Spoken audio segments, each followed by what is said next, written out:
Hello, lovelies. Good day and welcome back to my channel. If you're new here, you're welcome. My name is Oluwatosin. Please consider subscribing to my channel, and to all my returning subscribers, you're also welcome. Thank you so much for stopping by today's video.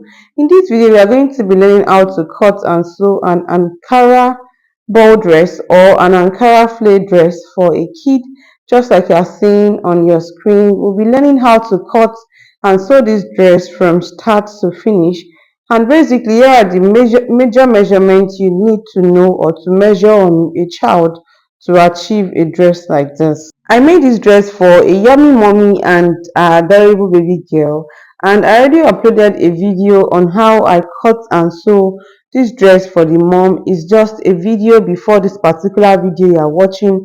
In case you have not seen it, I'll be putting the link up and also in the description box down below. If you need to know how I cut and sew this dress for the mom, you should check that out. It is a very detailed and comprehensive video on how I did that. But in today's video, you are going to be learning how to cut for the baby girl. So here is the Ankara fabric we are going to be working on. I'll be using this crepe and also this cotton lining. I'll also be using this strong mesh. I already drafted out my pattern. I used this pattern to make a jumpsuit. I also uploaded, I have the video on my channel. I'll be putting the link up and also in the description box. So this is a front panel I placed on my Ankara that is on fold of 2, and then I traced it out. Then I placed the front that I cut out on the back. I traced it out, adding zipper allowance of 1.5 inch at the back. For the flay, I'll be cutting a full 360-degree flay. So I'll be folding my fabric into 8. My fabric is on fold of 2 now. After folding into 2, I'll proceed to folding into 4, just like this. Just fold I folded the highest my Ankara can fold, like the highest length it can fold, into 8, and then I divided a waistline plus 2 inches for zip allowance by 8 because my fabric is already on fold of 8.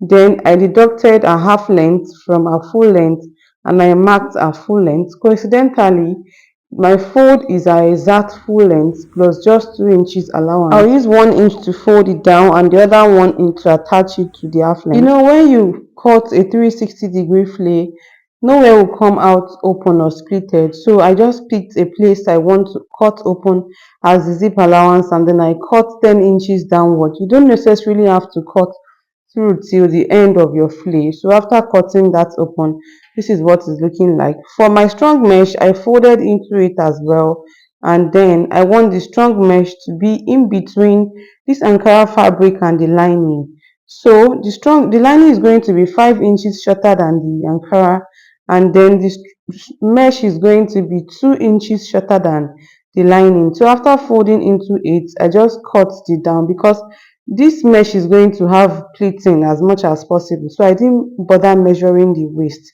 I just cut it out after figuring out the length. The next thing to do is to cut a pencil sleeve. So to do this, I'll be folding for the two sleeves at the same time, and what I considered before folding is an armhole. An armhole is 12, but I folded 13 into 2. Then I marked the length plus 1.5 inch allowance because it's going to be fully lined, so I'll need allowance to turn it. Then I divided our wrist by 2, I marked that. I divided our 3/4 length by 2, I marked that. Then our armhole divided by 2 as well, I marked that, and I proceeded to cutting that out. That is for our pencil sleeve. For the belt, I just folded the length I could get, and then I cut out the 2 belts. Depending on how wide or how long you want your belt to be, just cut it out the way you want. Moving to sewing now, the first thing I'll be doing is that I didn't mention that this dress is going to have an inseam sewing. Like you are not going to see all the joining outside, everything will be inside. So firstly, you'll be joining the Ankara, the 2 shoulder lines, then you will join the 2 shoulder lines for the lining as well. Then after this, I stitched my belt, I flipped it to the right side, and I gave it a good press. When I was done, this is my belt. The next thing to do is to bring back the half length that you've joined the shoulder for the main fabric now. You're just going to pin the belt down.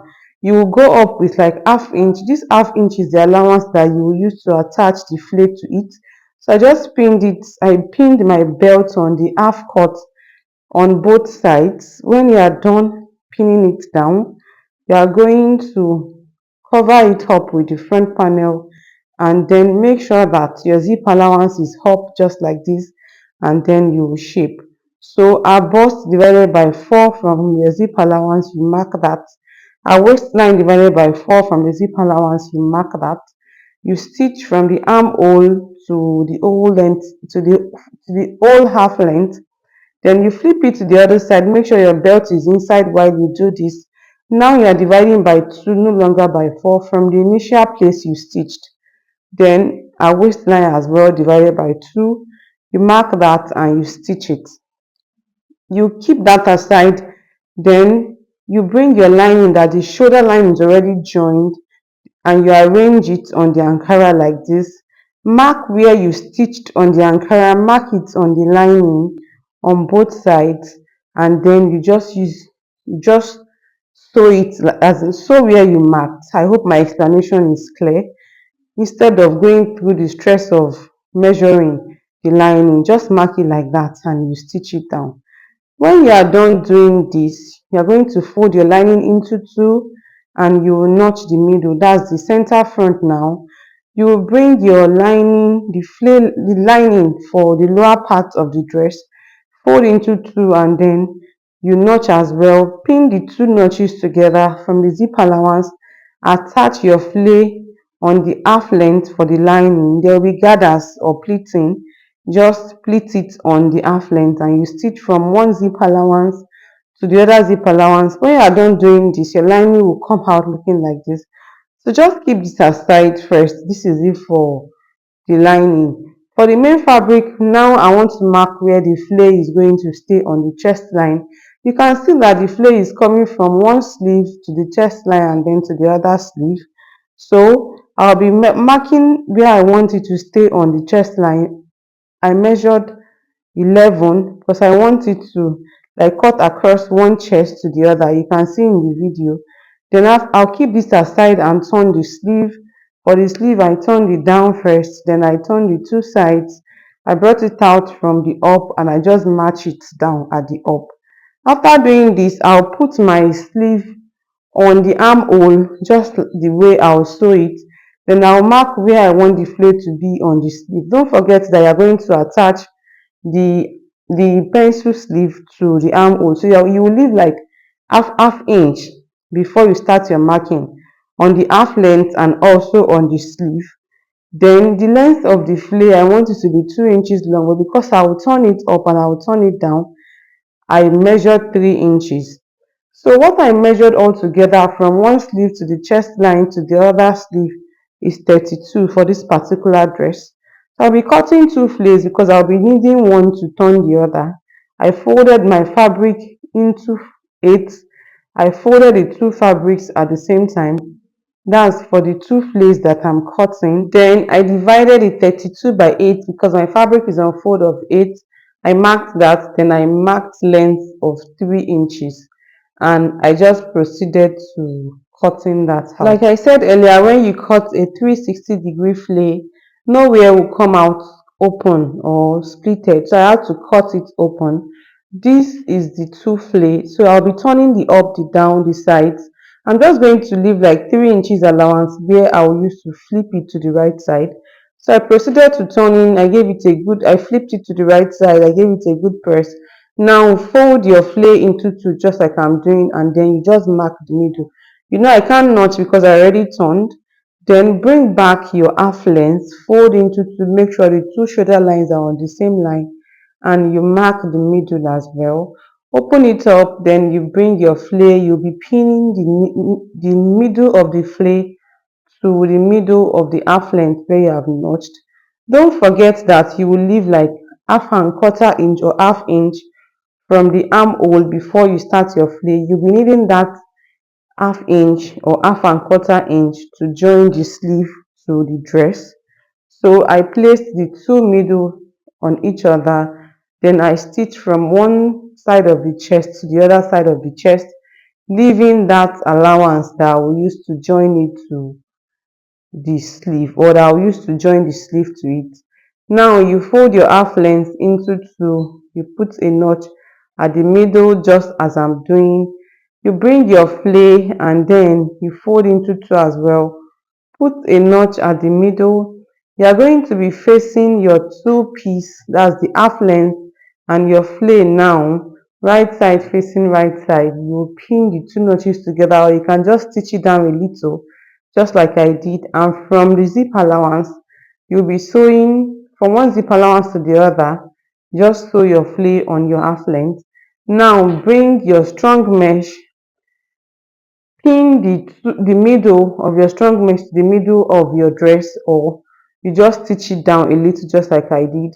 From the zip allowance, from one zip allowance to the other zip allowance, you are going to be sewing your strong mesh on your half length.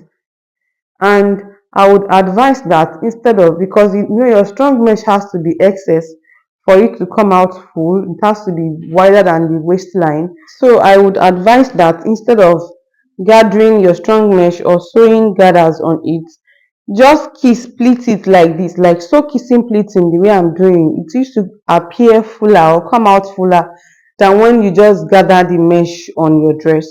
So you do this from one zip allowance to the other zip allowance. I hope my explanation is clear.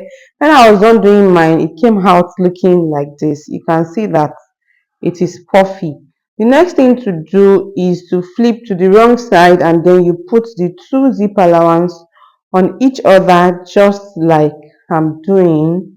And you bring your zip, place it on your dress. Just pick how long you want your zip to be. Because I'm using a short zip, I'll be using the whole length of the zip. Now from where you mark to where your cutting stops, remember that we didn't cut the whole flay. Just stitch it down, and after stitching it down, you've created your zip allowance, and you can now fix your zip. So when I was done fixing my zip, it is already looking like this at this point. The next thing to do is to open it up like this. After opening it up, bring your lining. Right side of the lining has to face the right side of the Ankara. From the middle, you can even pin the two middle down so that your shoulder line can align. The shoulder line of the lining and the Ankara must be on the same level. Then you just turn the neckline from one zip allowance to the other zip allowance. I used hemming gum to turn mine. The next thing to do is to turn the zip allowance itself. So I turned for one side. At this point, you must have hemmed the down of your flay before even using it to turn the neckline. So I turned my zip allowance, and this is what my dress is looking like at this point. You can see that this dress already has an inseam finishing. You're not seeing the joining where we shaped and all of that, and is looking as neat as possible. The next thing to do is to bring back your sleeve that is already turned, and now you are going to be attaching your flay on the sleeve. Don't forget to skip like half inch or half and quarter inch on the armhole side of the sleeve before you start attaching your flay. When you are done attaching your flay on one sleeve, fold your sleeve into two, right side facing right side.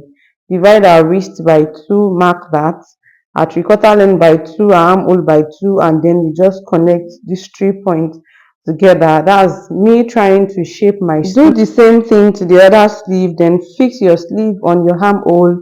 And after all being said and done, this dress came out looking like this. This dress is giving me baby girl fever. So thank you so much for sticking with me from the beginning of this video till this point. If this video has been helpful to you, please give it a thumbs up so that YouTube can recommend this video to the right audience. If you've not subscribed, kindly do. And in case you have any question, don't forget that the comment section is always open to welcome your question. And if you can, please share my video amongst your soulmates. You don't know who this video might be helpful to. And I'll see you in my next video. Thanks for watching. Bye.